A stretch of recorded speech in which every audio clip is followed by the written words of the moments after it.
Does growing up with adversity or disability play a role in shaping entrepreneurs, and can you Absolutely. share a case study with us? Adversity, we have a member who basically grew up on the streets in Montreal, I believe, and fell into drugs and really was quite lost, and tells the story of meeting a woman who was a nurse who believed in him, and he became so successful that he then created a home for indigent people and people who were a shelter, basically.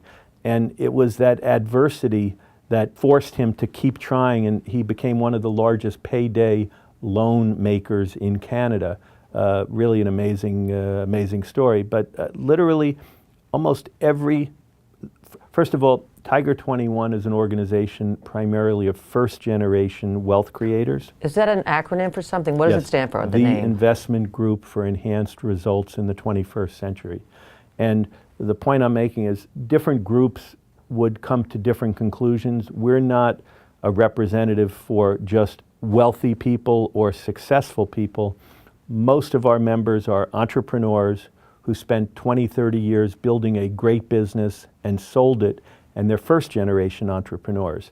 And generally what that means is that if they were second generation, they wouldn't have grown up with tremendous adversity. They would have grown up with wealth. Most of our members come from working class and middle class backgrounds and really had that drive to prove something, and were able to do so. So is it still going to continue now that's going to be the second generation of those that grew up differently? So what's the next step for that? So there'll never be a shortage of first generation wealth creators, but as Tiger has grown, we've added second and third generation, because when somebody who's first generation is sitting in a group with somebody who's second or third generation, they're seeing their children. They're learning how this person grew up. Maybe this is what I can do with my own kid. And the second and third generation is getting back in touch with the entrepreneurial spirit that their father or mother or grandfather or grandmother had to start the business that created the wealth. And so you have this amazing interplay between them.